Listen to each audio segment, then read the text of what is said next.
కని పునాది చేసి ఎదగాలని, తరిమే వాళ్ళని హితులుగా తలచి ముందుకెళ్ళాలని.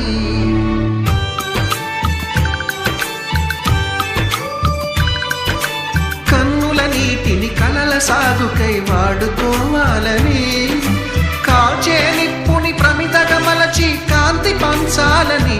గుండెతో ధైర్యం చెప్పెను, చూపుతో మార్గం చెప్పెను, అడుగుతో గమ్యం చెప్పెను. నేనున్నానని